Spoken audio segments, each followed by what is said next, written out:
ప్రభునందు ప్రియమైన దేవుని బిడ్డలారా, మనం చదువుకున్నటువంటి ఈ వాక్య భాగంలో జరిగే సన్నివేశం ఏమిటో మీకు తెలుసు. మస్తు సార్లు మీరు విని ఉంటారు. దైవజనులు ప్రసంగాల్లో చెప్పగానేమి, టీవీలలో వాక్యం ద్వారా అయితేనేమి, ఇక్కడ కూడా నేను చెప్పగా కూడా మీరు విన్నారు. గాతు ప్రాంతానికి చెందిన ఫిలిస్తీయుడు ఈ గొల్యాత్ అనేటువంటి వాడు ఆ టైంలో ఇశ్రాయేలు జనాంగాన్ని సౌలు రాజుగా పరిపాలిస్తున్నాడు. ఆ పరిపాలన సమయంలో ఫిలిస్తీయులు ఇశ్రాయేలు మీదకి యుద్ధానికి వచ్చారు. ఆ యుద్ధానికి వచ్చినప్పుడు అక్కడ ఒక లోయ ఉంది. ఆ లోయ దగ్గరికి వచ్చారు వాళ్ళు. లోయకు ఆ ప్రక్కన ఫిలిస్తీయులు, ఈ ప్రక్కన ఇశ్రాయేలీయులు. ఇద్దరు సై అంటే సై అనుకుంటున్నారు. యుద్ధం జరిగితే, ఇద్దరు ముఖాముఖి తలపడి యుద్ధం జరిగితే అది ఎలా ఉండేదో, ఇశ్రాయేలీయులు ఊహించని పరిణామం అక్కడ ఒకటి ఎదురైంది. ఇశ్రాయేలు జనం ఎదుటికి ఫిలిస్తీన్లలో నుండి ఈ గొల్యాత్ అనేవాడు వచ్చాడు. వీడు 6 మూరల జానెడు. 6 మూరలు అంటే ఒక మూరకు వచ్చి అడుగున్నర మన లెక్కలో. కానీ ఒక ఇశ్రాయేలీయుని మూర అప్పట్లో 22 అంగుళాల వరకు ఉంటుందని నేను చదివాను. 6 మూరలు 22 అంగుళాలు అంటే ఇంకా 2 అంగుళాలు తక్కువగా 2 అడుగులు మన లెక్క ప్రకారం. 6 మూరలు అంటే మన లెక్క ప్రకారం మూరకి 18 అంగుళాలు, అడుగున్నర. నా మూర ఇంకో కొంచెం ఎక్కువ వస్తుంది, అడుగున్నరకి పెంచి వస్తుంది. అట్లాగా దాదాపు వాడు ఆ జానతో కూడా కలుపుకుంటే 11 నుంచి 12 అడుగుల దాకా ఉన్నాడు పొడవు. అంత పొడవు అయినటువంటి మనుషుడు ఇశ్రాయేలు జనాంగం అందరి ఎదుటికి వచ్చి రాజుతోనూ ప్రజలతోనూ అంటున్నాడు, సైన్యం కలిసి కొట్టుకొని అందరూ చచ్చే కంటే మా వైపు నుంచి నేను వచ్చాను, మీ వైపు నుంచి ఎవడైనా ఒక యోధుణ్ణి పంపించండి, మేమిద్దరం తలపడతాం. నేను ఓడిపోతే మా వాళ్ళంతా మీకు దాసులు అవుతారు, మీ వాడు ఓడిపోతే మీరంతా మాకు దాసులు కండి. అందరూ చచ్చే కంటే ఇద్దరు తలపడటం మంచిది కదా అని వాడు ఒక ఆలోచన చెప్పాడు. ఈ ఆలోచనను బట్టి ఇశ్రాయేలు జనాంగం ఆగిపోయారు. వాళ్ళ వైపు నుంచి ఒకడు ముందుకు వచ్చినప్పుడు ఈ వైపు నుంచి కూడా ఒకడు వస్తే బాగుండు కదా, సింపుల్గా అయిపోయిద్ది. ఇదే బాగుంది అనిపించింది వాళ్ళకు కూడా. కానీ వీళ్ళ వైపు నుంచి వాడి మీదకి యుద్ధానికి వెళ్ళేదానికి ఎవరికి ధైర్యం సరిపోలా. ఎందుకంటే వాడు మనుష్య జాతికి చెందినవాడిగా కనపడేట్లా రాక్షస జాతికి చెందినవాడిలా కనపడుతున్నాడు.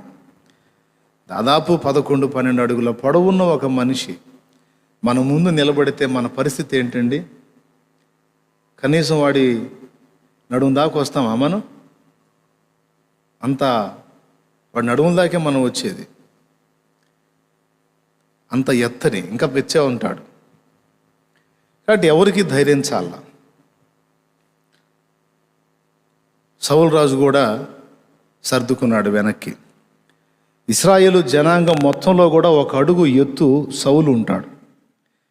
ఇశ్రాయేలీయుడు 6 అడుగులు ఉంటే సౌలు 7 అడుగులు ఉంటాడు. ఉన్నాళ్ళందరిలోకి ఎత్తోడు సౌలే.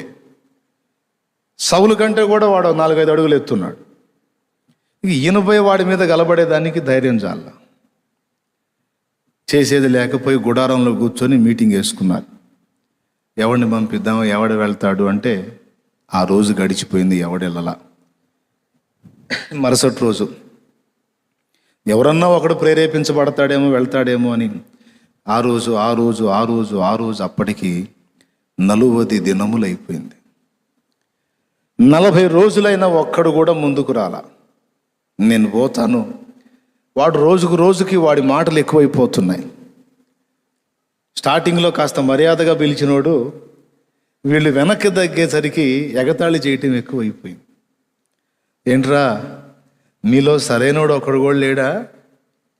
అందరూ దద్దమ్మలేనా? ఒక్కడన్నా లేడా ధైర్యవంతుడు? పిరికి పందల్లారా రెండురా నాతో తలపడండి ఎవడైనా ఉంటే అని వీడికి ప్రగల్భాలు ఎక్కువ చేశాడు. వాడు ఎప్పుడైతే సైన్యంలోంచి ముందుకు వచ్చి సవాలు విసురుతాడో ఇశ్రాయేలు జనం మొత్తం, ఈ సైన్యం మొత్తం చెదిరిపోతున్నారు. వాడు జనంలో ఉన్నంత వరకు, సైన్యంలో ఉన్నంత వరకు, వాడు బయటికి రానంత వరకేమో వీళ్ళు యుద్ధానికి డి అంటే డి అంటున్నారు. వాడు ముందుకు రాగానే వీళ్ళు ఇటు పడ్డాడు అటు పరిగెత్తుతున్నారు. వాడి చేతిలో ఈట పొడవు ఉంది, వాడి పర్సనాలిటీ హెవీగా ఉంది, రాక్షసాకారం కలిగి ఉన్నాడు వాడు.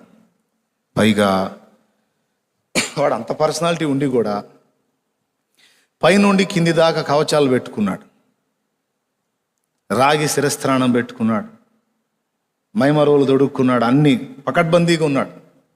దూరం నుండి ఈటతో కొట్టి చంపుదామన్నా కూడా అవకాశం లేదు. ఈట ఎక్కడ విసరాలి? నిలువెల్లా కవచాలు ధరించుకొని ఉన్నాడు. ఏ కోణంలో ఆలోచించినా ఎవరికి ఏ ఆలోచన తట్టట్లా, ధైర్యం చాలా. వాళ్ళు తిట్టించుకుంటున్నారు, దేవుణ్ణి కూడా తిట్టిస్తున్నారు. 40 రోజులైంది. దేవుడు వాళ్ళకి అవకాశం ఇచ్చాడు 40 days. ఎవడన్నా శత్రువుని నా దృష్టితో చూస్తాడేమో, వాడి విషయంలో నాలాగా ఆలోచిస్తాడేమో అని దేవుడు ఎదురు చూశాడు 40 రోజులు. రాజు స్పందించలా, సైన్యము స్పందించలా, ఎవరు కదల్లా. 40 రోజులు అవస్తుంటే యెషై కొడుకులు కొంతమంది ఆ యుద్ధంలో ఉన్నారు.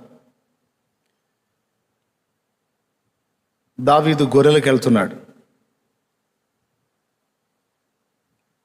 ఆ రోజు యెషై తన కొడుకుని పిలిచాడు దావీదుని.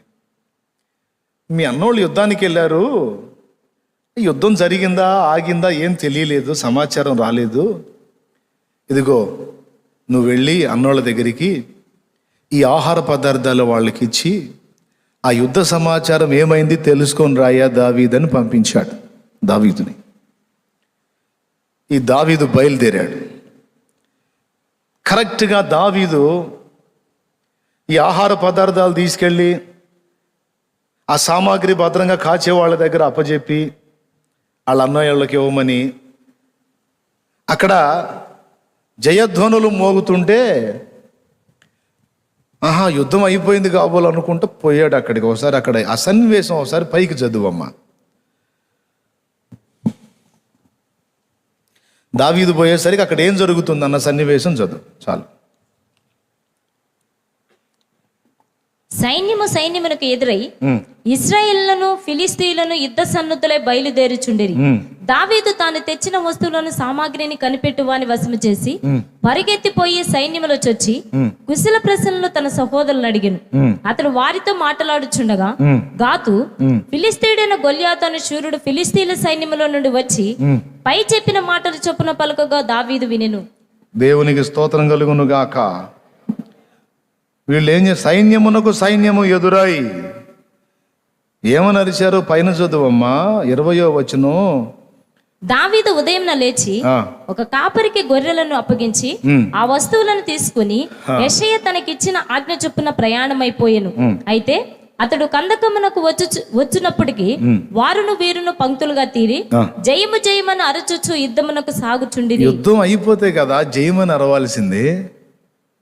అసలు యుద్ధం జరగకుండా జయమని అరవటం ఏంది? జయము జయమని అరుచుకుంటున్నారంట. ఇదేందిరా జయధ్వనులు వినపడుతున్నాయి, యుద్ధం అయిపోయిందా, మా వాళ్ళు ఫిలిస్తీన్లు గెలిచేశారా అనుకుని ఆనందంగా పరిగెత్తాడు. ఆ సామాగ్రి కనిపెట్టే వాళ్ళకి ఇచ్చి ఆ సైన్యంలో జొరబడి వాళ్ళ అన్నోళ్ళని గుర్తించి, అన్నయ్య బాగున్నారా, నేను వచ్చాను, మీ వాడిని తమ్ముడిని వచ్చాను, నాన్న పంపించాడు, మీకోసం ఇది తెచ్చాను అని చెప్పి కుశల ప్రశ్నలు అడిగి ఆ యుద్ధ సమాచారం ఏంటనేది పరిశీలిస్తే ఎక్కడోళ్ళు అక్కడే ఉన్నారు, జయం జయం అని అరుచుకుంటున్నారు. వీళ్ళు కలబడింది లేదు, యుద్ధం చేసింది లేదు, తగలబడ్డది లేదు. జయం జయమని అరుచుకుంటున్నారు. ఇంతలో ఒక వాడు వచ్చి ఎవరు గొల్యాతు వచ్చి వాడు 4 మాటలు అనేసరికి వీళ్ళంతా ఇక పత్తా లేకుండా పరిగెత్తుతున్నారు. ఇదంతా చూశాడు. అసలు ఏం జరుగుతుంది ఇక్కడ? యుద్ధం జరుగుతుందా? యుద్ధం జరిగింది లేదు, ఏమీ లేదు, జయమని కేకలేస్తున్నారు. ఓహో, ప్రోత్సాహం కోసం అరుచుకుంటున్నారేమో అనుకున్నాను. వీళ్ళు పోయి వాళ్ళ మీద ఫైట్ చేసింది లేదు. వాడొచ్చి ఇలాగ 4 మాటలు మాట్లాడేసరికి వీళ్ళంతా పరిగెత్తుతున్నారే అని చూసి విస్తుపోయి, ఏంటి, జీవము గల దేవుని సైన్యమై ఉండి సైన్యములకు అధిపత్యకు యెహోవా సైన్యమై ఉండి పిరికి పందల్లాగా వెనక్కి పారిపోవటమా? అయినా జీవము గల దేవుని సైన్యాన్ని తిరస్కరించుటకు సున్నతి నీ ఫిలిస్తీయునికి ఎంత ధైర్యం అని హృదయంలో గాయమైపోయింది దావీదుకి. భలే రోషం కలిగింది. రాజు సౌలు, దావీదు అన్నలు అందులో ఉన్నారు. ఇశ్రాయేలు సర్వ సమాజం సైన్యం ఎంతమంది అయితే ఉన్నారో అంతమంది దేవుని ఎరిగిన వాళ్ళే, వాళ్ళందరూ పేరుకు విశ్వాసులుగా పిలువబడుతున్న వాళ్ళే. కానీ వాళ్ళందరి దృష్టి దావీదు దృష్టి వ్యతిరేకంగా ఉన్నాయి. ఈ ఒక్క మాట మీరు బాగా మనసులోకి తీసుకోండి. మనం దృష్టించేటువంటి విధానంలో ఒక మార్పును ఆశిస్తున్నాడు దేవుడు.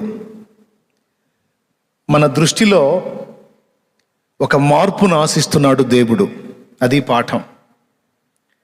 ఏంటి దృష్టిలో మార్పు ఏంటి అంటే, సహజంగా అందరూ చూసే దృష్టితో ఒక దేవుని సంబంధి చూడటానికి వీల్లేదు. ఒక దేవుని సంబంధి దృష్టి సహజాతీతంగా ఉండాలి, అంటే సహజత్వానికి వ్యతిరేకంగా ఉండాలి అనే పాఠం ఇక్కడ మనకి దేవుడు దాచిపెట్టాడు, రాసిపెట్టాడు అనుకోండి. అందరేమో వాడి పొడవుని, వాడి లావుని, వాడి ఎత్తుని, వాడి యుద్ధ నైపుణ్యాన్ని, వాడి సీనియారిటీని, వాడి బల్లెపు పొడవుని, వాడి ఈట పొడవుని, వాడి డాలు వెడల్పుని ఇవన్నీ చూసుకొని గందరగోళంగా పరిగెత్తిపోతా ఉన్నారు. ఇది వీళ్ళ దృష్టి. కానీ అదే మనిషిని దావీదు చూశాడు. కానీ దావీదుకు వాడేమనిపించట్లా. ముందు చెప్పినటువంటి విధంలో చూసిన వాళ్ళందరూ కూడా దేవుని బిడ్డలే, దేవుని సైన్యమే. వాళ్ళు కూడా ఇశ్రాయేలు దేవుడైన యెహోవా తెలుసు. కానీ వాళ్ళకి దేవుని దృష్టితో సమస్యను చూడటం తెలియదు. దేవుని దృష్టితో పరిస్థితులను చూడటం వాళ్ళకి తెలియదు. వాళ్ళు నేర్చుకోలా, సాధన చేయలా. ఆఖరికి వాళ్ళ రాజుకు కూడా, సౌలుకు కూడా, వాళ్ళందరూ సహజంగా మానవులు ఏ దృష్టితో అయితే పరిస్థితుల్ని చూస్తారో అదే దృష్టితో వాళ్ళు చూశారు. నేను చెప్తున్నాను, దేవుని బిడ్డ దృష్టి సహజాతీతంగా ఉండాలి. సహజంగా అందరూ ఆలోచించే ఆలోచనలకు భిన్నమైన కోణంలో ఒక దేవుని సంబంధి ఆలోచన విధానం ఉండాలి. దావీదు దృష్టి వాళ్ళలాగా లేదు. వాళ్ళు వాడి పర్సనాలిటీ అంతా చూసి భయపడిపోతే దావీదుకు అసలు లెక్క అనిపించట్లా. వీడికింత భయపడుతున్నారేంది, ఒక దెబ్బలో కొట్టేయచ్చు వీడిని, ఏంటి అసలు అని దావీదు చాలా చులకనగా మాట్లాడాడు వాడిని. అంతమంది సైన్యం, 7 అడుగులు పొడవున్న రాజు, దావీదు కంటే పెద్దవాళ్ళైన అన్నయ్యలు అందరూ అందులో ఉంటే ఎవ్వడు పలకని మాట దావీదు పలుకుతున్నాడు. జీవము గల దేవుని సైన్యమును చదువు తిరస్కరించుటకు, జీవము గల దేవుని సైన్యములను తిరస్కరించుటకు ఈ సున్నతి లేని ఫిలిస్తీయుడు ఎంతటి వాడు. బాబా ఎంతటి వాడంటే 6 మూరల జానుడు ఉన్నాడని వాళ్ళంతా అదురుకొని వస్తుంటే వాళ్ళందరూ అదురుకున్న అతన్ని చూసి ఇతనంటాడు, వీడు ఎంత, ఈయనెంత, ఈయన పొడవెంత, మహా ఉంటే ఒక 5.5 ఉంటాడేమో అప్పటికి. చిన్న వయసు వాడు, కాస్త బాల్యప్రాయం దాటి కొంచెం యవన ప్రాయంలోకి వచ్చాడు. వాని పర్సనాలిటీతో పోల్చుకుంటే ఇతని పర్సనాలిటీ అసలు లెక్కలోది కాదు. అక్కడ 6 అడుగులు 7 అడుగుల వాళ్ళే వెనక్కి దగ్గర కూర్చున్నారు. ఈ 5.5 వాడు వచ్చి అసలు ఈడెంత అంటున్నాడు. ఆశ్చర్యం కదూ. సహజంగా ఆ మాట అన్న దావీదుని మిగిలిన వాళ్ళు ఎట్ట చూస్తారో ఒకసారి చెప్పండి నాకు. ఈ మాట దావీదు పలికాడు, ఆ మాట అన్న దావీదుని మిగిలిన వాళ్ళు ఎట్లా చూస్తారు, ఎట్లా ఆలోచిస్తారు? పిల్లోడు కదా, పిల్ల చేష్టలో పిల్లోడు కదా, ఆడిది పిల్ల బ్రెయిన్, పిల్ల ఆలోచనలో అని కొంతమంది వెటకారంగా మాట్లాడే వాళ్ళు ఉంటారు కదా. ఒకవేళ కొంతమంది దావీదుని అలా అనుకొని ఉండొచ్చు, పిల్లోడు కదా పిల్ల చేష్టలాగా మాట్లాడుతున్నాళ్లే అని. దేవునికి స్తోత్రం. పిల్లల దగ్గర ఉన్న విశ్వాసం మన దగ్గర ఎక్కడ ఏడిచింది అన్నయ్య? పిల్లల దగ్గర ఉన్న విశ్వాసం మన దగ్గర ఎక్కడ ఉంది అన్నయ్య? అవతారానికి పర్సనాలిటీలకి మనం ఉన్నాం కానీ, పేరుకు పెద్దలంగా ఉన్నాం కానీ, మనకన్నీ లాజిక్లు, మనకన్నీ డౌట్లు. మనకన్నీ డౌట్లు అన్నా, తర్కం ఎక్కువ మనకి.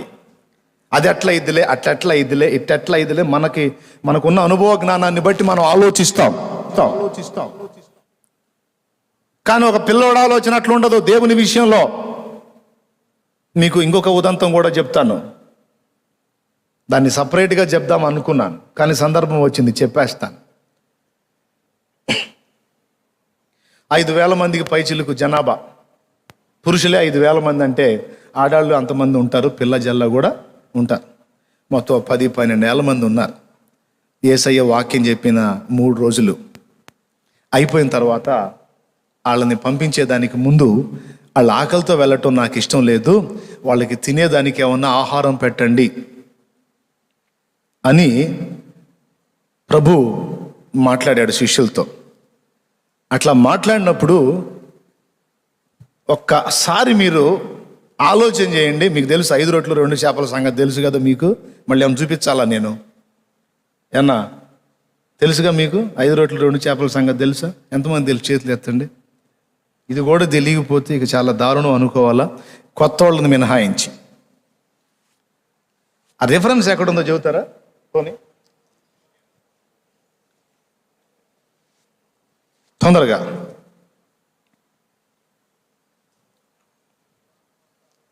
అరే యోహాను సువార్తలో ఉంది.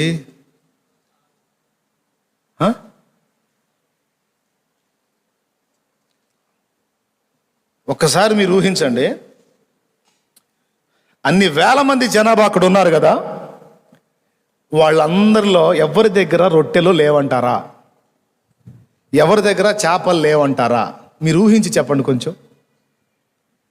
వాళ్ళమ్మ ఆ చిన్నోడికి 5 రొట్టెలు 2 చేపలు ఇచ్చిందో, ఇంకా ఎక్కువ ఇచ్చి పంపించిందో తెలీదు. అతడు కూడా అక్కడ ఉన్నాడు 3 days, ఆ చిన్నోడు కూడా.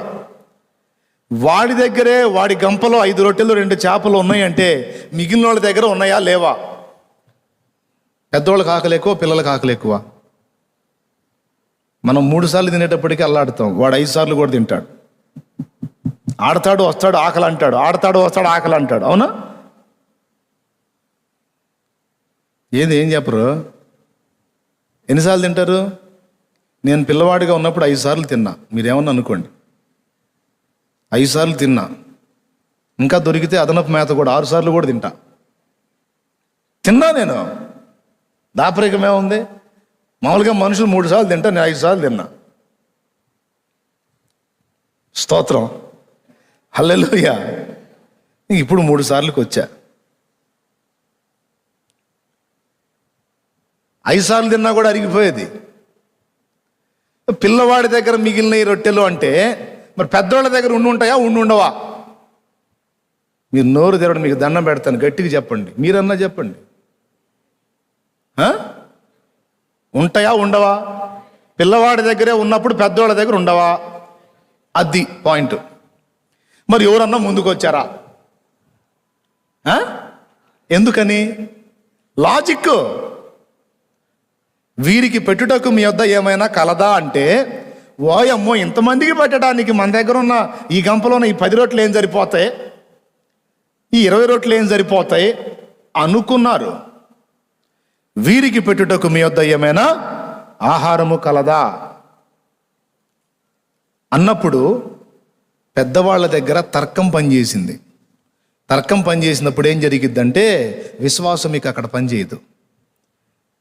తార్కికంగా ఆలోచించిన వాడు విశ్వాసాన్ని ప్రయోగించలేడు. విశ్వాసం ప్రయోగించాలంటే నీ తర్కం తీసి పక్కన పెట్టాలా. మానవ తర్కం, విశ్వాసం 2 కలిసి పని చేయవు. మానవ తర్కానికి భిన్నంగా ఉంటుంది విచిత్రంగా విశ్వాసం. తర్కానికి భిన్నముగా నమ్ముటయే విశ్వాసం. ఏమయ్యా, పైనుంచి నీళ్లు పడతాయంటే మానవ తర్కం ఒప్పుకుంటుంది. అగ్ని పడిద్దంటే ఒప్పుకుంటారా? ఏంది అగ్ని వాన గురిసిద్దా, నా చెవులో ఏమన్నా పూలు కనపడుతున్నాయి అంటాడు. వెంటనే నీళ్లు పడతాయి అంటే పడిద్ది, వాన పడిద్ది అంటాడు. మానవ తర్కం ఒప్పుకోదు, సహజమైన విషయాలకే ఒప్పుకుంటుంది. అది ఎలా జరిగిద్ది అంటాడు. కానీ వాక్యం చెబుతుంది మరి అగ్ని వడగాళ్ళు కురుస్తాయని. నమ్ముతాడా? కానీ విశ్వాసం కలిగిన వాడు నమ్ముతాడు. ఈ పిల్లవాడి దగ్గర ఆ చిన్న గంపలు 5 రొట్టెలు 2 చేపలు ఉన్నాయి. ఆకలైతే తిన్నానా అని. యేసయ్య మాటలు దెబ్బకో ఏమో వాడికి ఆకలైనట్లేదు, అయినా కాస్త కూస్తో తిన్నాడేమో. చాలా సరుకు మిగిలింది వాడి దగ్గర. 5 రొట్టెలు 2 చేపలు మిగిలినాయి. మీ దగ్గర ఏమన్నా ఉందా అనగానే చాలామంది పెద్దోళ్ళు ఉన్నారు, వాళ్ళందరి దగ్గర కొద్దో గొప్ప ఉండొచ్చు. కనీసం అంతమంది దగ్గర లేకపోయినా కనీసం 10-15 మంది దగ్గర ఉండదా? 1000 మంది దగ్గర లేకపోయినా ఉంది. కానీ ఎవ్వరూ ముందుకు రాలా. ఎవరు ముందుకు వచ్చాడు మరి? పిల్లోడు ముందుకు వచ్చాడు. వచ్చేమన్నాడు? నా దగ్గర ఇది ఉన్నది. ఇంకా వేరే మాట ఏం మాట్లాడలా. యేసయ్య అడిగాడు, ఇదిగో. అది ఆంద్రేయ తీసుకొచ్చి, పిల్లవాడేమో నా దగ్గర ఇది ఉంది అని తీసుకొస్తే, ఆ 5 రొట్టెలు 2 చేపలు ఆంద్రేయ యేసయ్య దగ్గరికి తీసుకెళ్ళి ఇవి ఏమాత్రం అంటాడు. దేవునికి స్తోత్రం కలుగును గాక. అక్కడ లాజిక్ వాడాడు ఆంద్రేయ. ఇంతమంది జనాభాకి ఇవి ఏమాత్రం అన్నాడు. మీరు ఆ రెఫరెన్స్ తీరుగా యోహాను సువార్త 6వ అధ్యాయం తీశారా? యోహాను సువార్త 6వ అధ్యాయము 8వ వచనం నుంచి చదువు. ఆయన శిష్యులలో ఒకడు అనగా సీమోను పేతురు సహోదరుడైన ఆంద్రేయ ఇక్కడ ఉన్న ఒక చిన్నవాని యొద్ద 5 యవల రొట్టెలు 2 చిన్న చేపలు ఉన్నవి గాని ఇంతమందికి ఇవి ఏమాత్రమని ఆయనతో అనగా. ఈ మాట చిన్నోడు అన్నాడా? ఇచ్చే చిన్నోడు అన్నాడా? అన్లా. మీ దగ్గర ఏమన్నా ఉందా అంటే తీసుకొచ్చి ఇచ్చాడు. కొంతమంది అండి దేవుని సువార్త చెప్పండి, ఇతరులకు రక్షణలోకి నడిపించండి, ఆత్మలను కాపాడండి అని చెప్తుంటే నేను ఇందాక చెప్పానే, వాళ్ళలాగా అబ్బో మనకాడు కుదిరిద్ది, మనోళ్ళు ఏడయిద్ది. అసలు మనుషులకు వాక్యం చెప్పాలో, సువార్త చెప్పాలంటే ఎంత జ్ఞానం కావాలి, ఎంత సబ్జెక్టు కావాలి, తమరి తలకాయ కావాలి. ఎవరు చెప్పారు? ఎవరు చెప్పారాయా? నువ్వెందుకు నమ్ముకున్నావు రక్షకుణ్ణి? ఆ లాజిక్ అంతవరకు చెప్పు. వేరే ఆలోచనలు ఏం చేయవాకు. అసలు వాక్యం చెప్పాలంటే అసలు నేను చెప్పాను, నీకు తెలిసిన విషయాలన్నీ కూడా మీరు మాట్లాడే విషయాలు ఏవైనా కానీ మీరు ఇక్కడే కాదు బయట ప్రజలు కూడా వినున్నట్లు మీరు కూడా వాక్యం మాట్లాడినవి ఏమైనా దేవుడు మీకు తలంపులు ఇచ్చి ఉంటే అవి మాట్లాడి మీరు కూడా నెట్లో అప్లోడ్ చేయండి అంటే కొంతమంది భయపడతారు. నీకు తెలిసిందేదో దేవుడు నీకు నేర్పిందేదో మాట్లాడి అందులో ఉంచవాయా, నీకేం ఫీజా, ఫ్రీయేగా, అందులో ఉంచు అంటే అబ్బో అంత సబ్జెక్టు మన దగ్గర ఎక్కడుంది, అమ్మో మన వల్ల కాదు. ఇంతమంది జనాభాకి పెట్టడానికి సరిపడా మన దగ్గర రొట్టెలు ఏడున్నాయి అని అనుకున్నోళ్ళు కొద్ది గొప్ప ఉన్నా కూడా దాన్ని బయట పెట్టలా. కానీ చిన్నోడు నా దగ్గర ఇదే ఉందయ్యా అన్నాడు. ఏసయ్యా అబ్బాయి ఇదేందిరా మరి 5 రొట్టెలు 2 చేపలు అంటే ఏడు సరిపోతారా, కాదులే తీసపో అన్నాడా.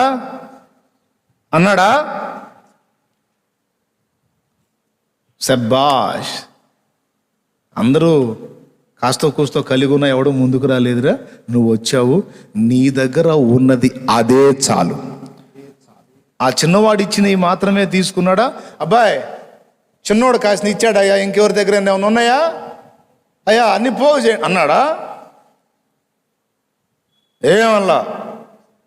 హలో, చాలా సీరియస్గా వినండి, జాగ్రత్తగా వినండి, మైండ్కి ఎక్కించుకోండి. కొంతమందికి కాస్తో కూస్తో దేవుడు కృపనిచ్చి ఉంటాడు. దరిద్రం ఏందో చెప్పనా, దాన్ని బయట పెట్టరో, దాన్ని వాడరో, దేవుని కొరకు వినియోగించరో. అదేంటంటే వీళ్ళ తర్కం, తలకాయ నిండా తర్కమే.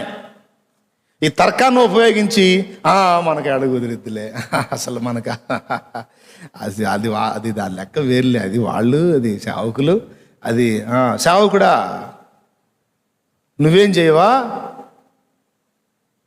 దానికి చాలా సరుకు కావాలా, చాలా జ్ఞానం కావాలా. నీ దగ్గర ఉన్నది తీసుకొచ్చి ఆడ పెట్టవా ఆయన ముందు, నా దగ్గర ఉన్నది ఇదే ప్రభువా అని ఉంచు.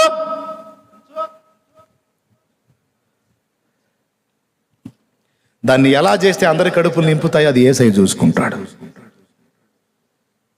కొట్టరు మీరు, కోమాలోకి పోయారు.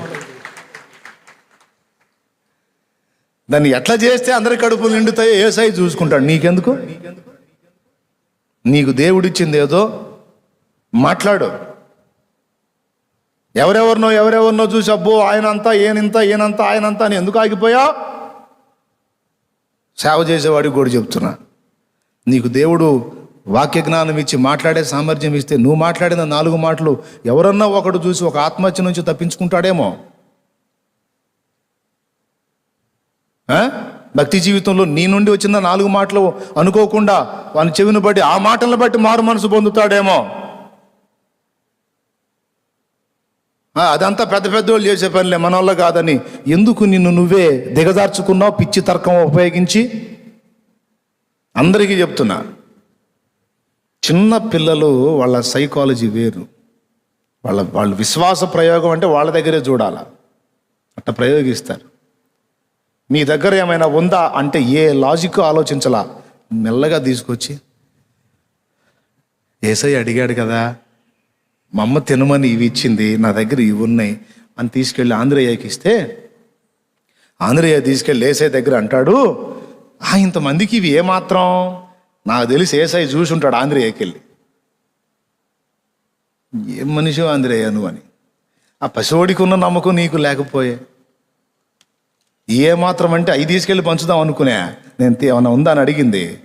నో, నేను ఆశీర్వదిస్తా. వాడి దగ్గర నుండి వచ్చినప్పుడు అవి 5 రొట్టెలు 2 చేపలే, కానీ అవి నా ముందుకు తీసుకొచ్చినప్పుడు, అవి నా ఎదుట పెట్టినప్పుడు, అనేక మంది ఆకలి తీర్చమని నా దగ్గర ఉన్నది ఇదే అని తీసుకొచ్చి వాడు నా చేతికి అప్పచెప్పినప్పుడు అందరి కడుపులో నింపడానికి తగిన ఆశీర్వాదం నేను దానికి ఇస్తా అని వాటినే తీసుకొని విరిచి ఇచ్చాడా, లేకపోతే ఇంకేడ నుంచి తెప్పించాడా? వాటినే ఆశీర్వదించి విరిచి ఇవ్వటం మొదలు పెడితే విరుస్తూ ఉంటే వస్తున్నాయి. మళ్ళీ వేరేది కాదండోయ్, అయ్యే రొట్టెలు అయ్యే చేపలు. పాయింట్ మిస్ అవ్వద్దు. ఏనా కరెక్టేనా? బాగా వాడుతున్నారా తర్కం? దెబ్బలో కొట్టండి అన్న తర్కం. మానవ తర్కం విశ్వాసం కలిసి ప్రయాణం చేయలేవు. తార్కికంగా ఆలోచించాలంటే అసలు దేవుడు ఉన్నాడా అంటే కూడా తర్కం ఒప్పుకోదుగా ఉంటే చూపించు. వాడు మొండి తర్కం. తర్కాలు 2 రకాలు ఉందిలే. కుతర్కం, వితర్కం, మంచి తర్కం కూడా ఉంది. మంచి తర్కం బైబిల్లో కూడా ఉంటుంది. బ్లంట్గా పోవాలంటే అసలు తర్కాన్ని పక్కన పెట్టడమే కాస్త. కొన్నిసార్లు న్యాయమైన ప్రశ్నలు కొన్ని అడుగుతారు, వాటికి తార్కికంగా జవాబు చెప్పొచ్చు. కానీ విశ్వాసాన్ని, దేవుని యందలి విశ్వాసాన్ని ప్రయోగించేటప్పుడు తర్కం పనికిరాదని చెప్తున్నా. సువార్త చెప్పేటప్పుడు ఏదైనా తర్కం ఉపయోగించి చెప్పు, నేను కూడా చెబుతా, తప్పులేదు. కానీ నీ విశ్వాసం ప్రయోగించేటప్పుడు దేవునికి నీకు పర్సనల్ విషయంలో మాత్రం తర్కం పక్కన పెట్టి గుడ్డిగా అనుకోవటమే ఆయన మీద. తమ్ముడు, అర్థమైందా? ఎట్లా అనుకోవాలి? బ్లైండ్గా అనుకోవాలి ఆయన మీద. ఈ చిన్నోడు నేర్పుతున్నాడు. అంతమంది ఈ ఒక్కడు కూడా ముందుకు రాకపోతే ఏం జరిగేదో ఊహించండి. అందరి కడుపులు నిండాయా? ఈరోజు కొంతమంది దైవజనులు మంచి వాక్య పరిజ్ఞానం కలిగి చక్కని వాక్ప్రత్యక్షత కలిగిన వాళ్ళు కుంచుకొని మనోళ్ళు ఏడైద్దులే అని దాగినందున చాలామందికి సరైన విషయం అందట్లేదు. అందరూ గ్రహించాలి. మీకున్న సామర్థ్యాన్ని దేవుని ముందుంచి, దేవా నాకున్నదే నేను చెప్తున్నాను ప్రభా, అదే అనేక మందికి దీవెనగా మారేటట్టు చెయ్యయ్యా అని నువ్వు అనయ్యా, దేవుడు నిన్ను వాడుకుంటాడయ్యా. ప్రజలు నీకు భజన చేయకపోవచ్చయ్యా. నువ్వు వాక్యం చెప్పేటప్పుడు అందరికీ మళ్ళీ అనేక మంది నీకు లైవ్లోకి రాకపోవచ్చు, నీ ప్రసంగాలు వినకపోవచ్చు. కానీ విన్నవాళ్ళు కొద్ది మంది అయినా వాళ్ళు మేలు పొందుతారుగా. ఇతరులతో పోల్చుకొని ఘనతను ఆశించొద్దు. నీకు తెలిసినంత వరకు నువ్వు దేవుని ముందు ఉంచమ్మా. చలోనే, అంతేనా? అంతేనా? మన వాళ్ళు ఏడైతే అని ఊరుకుంటావా? నీకు తెలిసినంత వరకు నువ్వు దేవుని పని చేయాలి. వెళ్ళిపోతుంది ముందుకి దేవుని రాజ్యం. దావీదు దృష్టి, ఈ చిన్న పిల్లవాడి దృష్టి ఇతరులకు హాస్యాస్పదమేమో కానీ అది దేవుని దృష్టి. ఏ దృష్టి? దేవుని దృష్టి. వాళ్ళందరికేమో వాడు 6 మూరల జానడు కనపడితే అసలు వీడు ఎంత అన్నాడు ఆయన. మారొద్దు, మన దృష్టి విధానం మారాలి. పరిస్థితులను గురించి, నీ స్థితిగతులను గురించి, నువ్వు ఎదుర్కొంటున్న సమస్యలను గురించి, శోధనలను గురించి సహజంగా అందరూ చూసే దృష్టితో నువ్వు చూడటానికి వీల్లేదు. ఎందుకంటే నువ్వు ప్రత్యేకమైన వ్యక్తివి, నువ్వు ఆత్మ సంబంధివి, ప్రకృతి సంబంధివి కాదు, శరీర సంబంధివి కాదు. నువ్వు దేవుని ఆత్మ సంబంధివి కనుక దేవుని వలనే నీవు దృష్టించాలి, దేవుని వలనే నువ్వు ఆలోచించాలి. గొలియాత్ 6 మూరల జానుడు అయితే వాడు అంత పొడుగైతే మనుషులకు పొడుగు, దేవునికి పొడుగా? దేవుడు ఎట్ట చూస్తాడండి? అబ్బో వీడు ఎంత పొడుగో అన్నట్టు చూస్తాడు. ఆ దేవుడు ఏడిచాడు వెధవ. అవునా? అసలు ఆయన ఎక్కడా? దేవుడు ఎక్కడా? గొలియాత్ ఎక్కడా? తనను తాను చూసుకొని గొలియాత్కి వెళ్ళి చూస్తే వాడు అసలు ఎంతకు వస్తాడండి? వాడు అణువులో, ఒక పరమాణువులో 100వ భాగం వస్తాడా వాడు? పొడిసిటిలోన జలములను కొలిచిన వాడితడు, పర్వతములను త్రాసులో పూచిన వాడితడు. కుక్కిటలోన జలములను కొలిచిన వాడితడు, పర్వతములను త్రాసులో పూచిన వాడితడు. శూన్యములోన జ్యోతులను నిలిపిన వాడితడు, శూన్యములోన జ్యోతులను నిలిపిన వాడితడు. కొలపాత్రలోన భూమిని కొలిచి పోసిన వాడితడు, కొలపాత్రలోన భూమిని కొలిచి పోసిన వాడితడు. జగతి పునాదులు వేయబడక ముందే, భూమి ఆకాశము చేయబడక ముందే, ఉన్న దేవుడు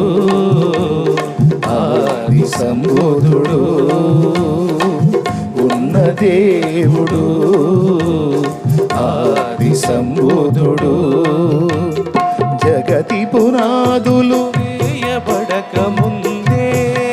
దేవునికి మహిమ. శూన్యంలో జ్యోతుల్ని నిలిపినోడు, కొలపాత్రలో భూమి మట్టిని కొలిచి పోసినోడు,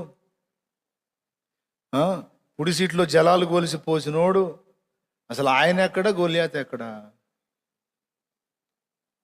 దేవుడు గొలియాతును లక్ష్య పెడతాడా? మరి వీళ్ళందరూ ఎందుకు లక్ష్య పెట్టారు? వీళ్ళందరిదేమో మానవ దృష్టి, దావీదుదేమో దైవ దృష్టి. గుర్తుపెట్టుకో, గొలియాత్ అంటే ఒక సమస్య, గొలియాత్ అంటే ఒక శోధన. ఇప్పుడు మీ అందరి బతుకుల్లో కూడా కొన్ని గొలియాతులు ఉన్నాయి. అవి మీ ఆత్మీయ జీవితంలో నిలవలేక పడిపోయే సమస్యలు కావచ్చు, మీ అప్పుల సమస్యలు కావచ్చు, రోగాలనే గొలియాతులు కావచ్చు. ఒక్కొక్కడికి ఒక్కో టైపులో ఉన్నాయి. కొంతమందికి ఒకటే గొలియాతు ఉన్నాడు, కొంతమందికి 2-3 గొలియాతులు ఉన్నారు, కొంతమందికి ఒక 1/2 డజన్ గొలియాతులు, అంటే 5-6 రకాల సమస్యలు. ఏం లేవా? ఎవరికి కావాల్సిన గొలియాతులు వాళ్ళకున్నారు. దేవుడు ఏమంటాడంటే సింపుల్గా ఒక మాటలో, నేను చూసినట్టు చూడు నువ్వు అంటాడు.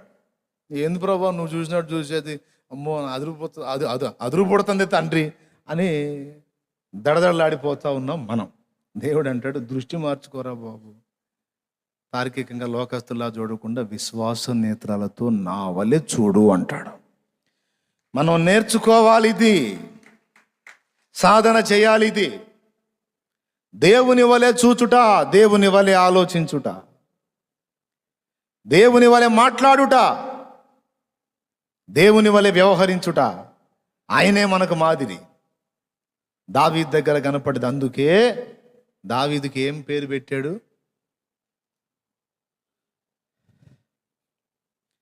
దేవుని చిత్తానుసారమైన మనస్సు గలవాడు. ఒక పరిస్థితిని చూసి దేవుడు ఎలా ఫీల్ అవుతాడో దావీదు అలానే ఫీల్ అవుతాడంట. అంటే తన వలె ఎవరు దృష్టించగలరో, తన వలె ఎవరు ఆలోచించగలరో దేవుడు కనిపెట్టాడు.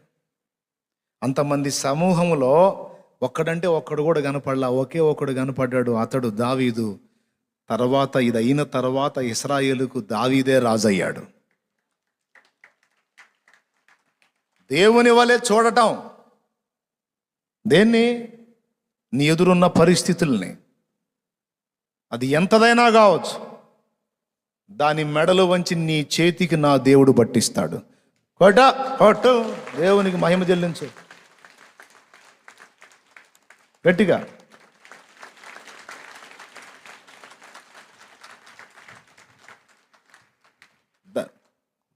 ఆ సమస్య మెడలు వంచి నీకు అప్పగిస్తాడు. బలవంతుడు దేవుడు, నీవు కాదు. నీ బలాన్ని చూసుకుంటే నీ బతుకు, నా బతుకు అంతే. కానీ ఇక్కడ ఏంది మన భరోసా?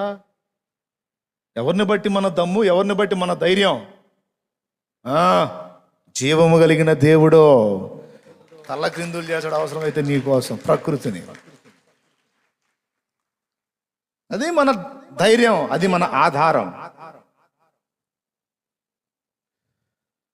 చివరికి వాళ్ళ దృష్టి నెరవేరిందా, దావీదు నెరవేరిందా? మీరు చెప్పండి. దావీదుని ఏమనుకొని ఉంటారు వాళ్ళందరూ? పిల్లోడురా, ఏం తెలుసు? వాళ్ళ అన్నయ్యోళ్ళు అయితే ఏమన్నారు? చదువు ఒక ముక్క ప్రార్థన చేస్తాను నేను. వాళ్ళ అన్నోళ్ళు ఏమన్నారమ్మా? అతడు వాడితో మాట్లాడినది అతని పెద్ద అన్నయ్యకు ఎలియాబునకు వినబడగా,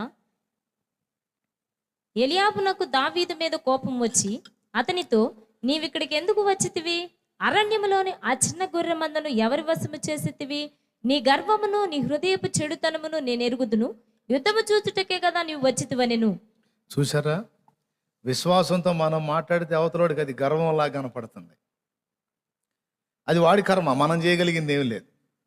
వాళ్ళు అనుకుంటారు, అసలు ఏం చూసుకోనరా వీడికి ఇంత ధైర్యం, అదేంద్ర ఇవుడు లెక్క చేయడం ఏంది వీడి, అసలు ఎవడెంత అయితే నాకేందంటాడు, ఏంది అసలు వీడి గర్వం ఏంది, అసలు ఈ అమ్మాయి పొగరేంది, అసలు తన అసలు ఎవరు లెక్క చేయదేంది, అంతా దేవుడే అంటది, అసలు నాకు ఎవరు అక్కర్లేదు అంటది, అసలు నాకు ఏది లెక్క చేయని అంటది. ఈ పెడద్దరం ఏంది, ఈ మిడిమేళం ఏంది, ఈ నడమంత్రం అంటారు లేదా?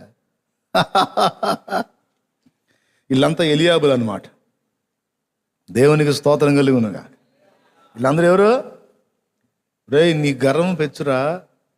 అసలు ఆ చిన్న గొర్రె మందని ఏం చేసావురా? నువ్వు గొర్రెలు కాచుకునేవాడు ఇక్కడికి ఎందుకు వచ్చావు? అసలు నిన్ను కాదుగా నా ముసలాయన నాల. ఎరా మేము దద్దమ్మల మీద కూర్చున్నావా? పెద్ద పోటుగాడు, ముష్టి 3 అడుగులు లేవు, నువ్వు పోతావురా, వాడు ఎంత పొడుగున్నాడో చూడు.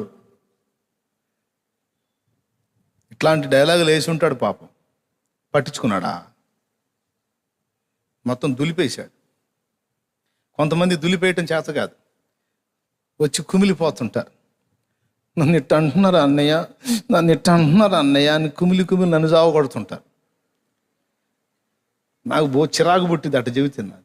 వాళ్ళు అట్లా అన్నారు, వీళ్ళు ఇట్లా అన్నారు, నన్ను ఎన్నో మాటలు అంటున్నారంటే నాకు కర్ర తీసుకొని బాధాలు అనిపించింది. ఎప్పుడన్నా అట్లాంటి మాటలు నా దగ్గర చెప్పొద్దు. నేను కర్ర తీసుకొని కొట్టకపోయినా, బయటికి తిట్టకపోయినా మనసులో మాత్రం అల్లాడిపోతుంటా. ఓపెన్గా చెబుతున్నాను నేను. నా దగ్గర మాత్రం చెప్పొద్దు. వాళ్ళు అట్లా అన్నారు, ఇట్లా దులిపేసుకోవటం నేర్చుకో. నువ్వు దేవుని యందు విశ్వాసం ఉంచావు, కథం ఇంకా అంతే. దానికి వ్యతిరేకంగా 100 మంది మాట్లాడినా, 1,000,000 మంది మాట్లాడినా డోంట్ కేర్, లెక్క చేయొద్దు. దులిపాడి వాళ్ళే అనాలా, దులిపేసుకోవటం నేర్చుకున్నాడు రా, మనం ఎన్ని చెప్పినా పట్టించుకోవట్లా. టంటదిరా మొత్తం,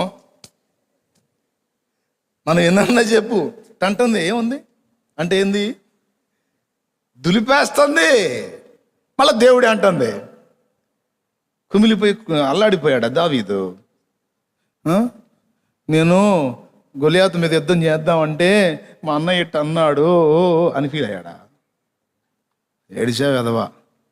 వాడి పొడుగుతో నాకెందుకు, వాడి ఎత్తుతో నాకెందుకు, వాడి లావుతో నాకెందుకురా, సిగ్గు లేకుండా మాట్లాడుతున్న మళ్ళీ సైనికుడిలాగా యుద్ధం చేద్దామని వచ్చా. వాళ్ళ అన్న అన్నాడు, యుద్ధం చూచుటకే కదా నీ వచ్చితివి అంటాడు. అక్కడ ఉంది ఏదేదో పొడిచినట్టు చేశాడమ్మ. యుద్ధమేనా? యుద్ధం చూచుటకే కదా నీ వచ్చితివి. అడగాల్సింది దావీదు, ఏదన్నా ఎక్కడ చేశారు, ఎవడు చేశాడు? దేవునికి స్తోత్రం కలుగును గాక. హల్లెలూయా. ఈయన పొడిచింది లేదు, ఏం లేదు. మళ్ళీ యుద్ధము చూచుటకే కదా నీవు వచ్చితివి. నీకు గర్వము, నీకు అహంకారం.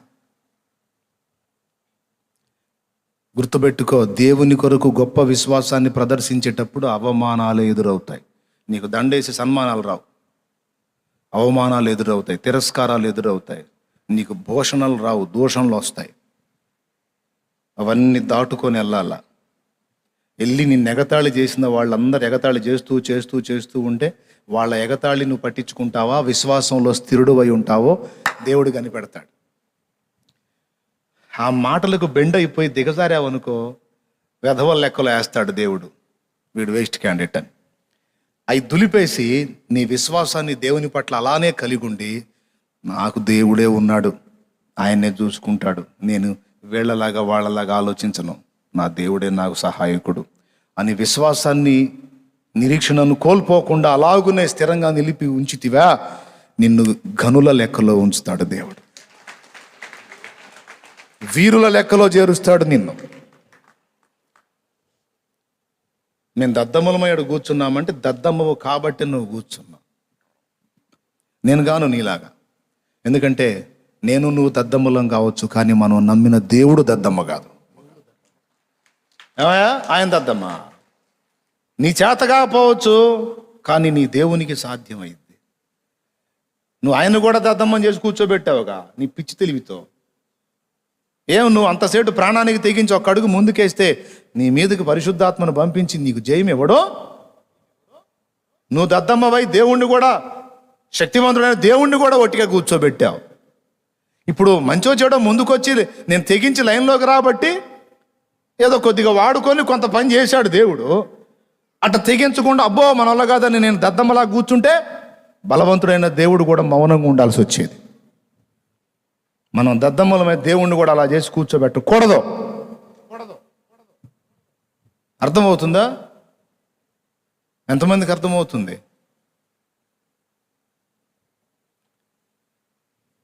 దావీదుకి ఇష్టం లేదు. వాడనే మాటలు వింటా నేను ఇంకా బతికుండే కంటే ఆ యుద్ధ రంగంలో చస్తే మాత్రమేమి నాకు, చంపితే దేవుడు నాకు సాయం చేస్తాడు, వాడిని వైనం చేస్తా, లేకపోతే ఆ యుద్ధ రంగంలో వీరుడిగా చస్తా. అంతేగాని నేను నా దేవుణ్ణి వాడు దూషిస్తుంటే చూస్తా, నేను ఊరుకోను. విమర్శిస్తుంటే నేను తట్టుకోలేను అని ఇంకొకటి దగ్గరికి వెళ్ళి అన్నాడు. మళ్ళీ వీడిని చంపితే ఏమి ఇస్తారని. ఒట్టిదే ఎందుకు అనుకున్నా, ఆయన లేదో ఇస్తారని కాదు, రాజు దగ్గరికి విషయం పోవాలని. ఫస్ట్ వాడేమో అన్నకి చెప్పాడు, అన్నోళ్ళు తిట్టారు. తర్వాత విన్నోడేమో రాజుకు చెప్తే సౌలు దగ్గరికి పోయి అందించాడు. కుర్రోడు ఒకడు వచ్చాడు, బాలుడు, అవకాశం ఇస్తే తాను యుద్ధానికి పోతాను అంటున్నాడంటే సౌలు, అవునా 40 రోజులకు ఒకడు వచ్చాడా, రమ్మన్నా ముందుకు అన్నాడు. దేవునికి స్తోత్రం, హల్లెలూయా. అప్పుడు లైన్లోకి వచ్చాడు ఈ చిన్నోడా. మళ్ళీ సౌలు క్లాసు మళ్ళీ ఎడా, అయ్యా నువ్వు వెళ్తావా? అవును మహారాజా, మీరు సెలవు ఇవ్వండి, నేను వెళ్ళి వాడితో యుద్ధం చేస్తాను.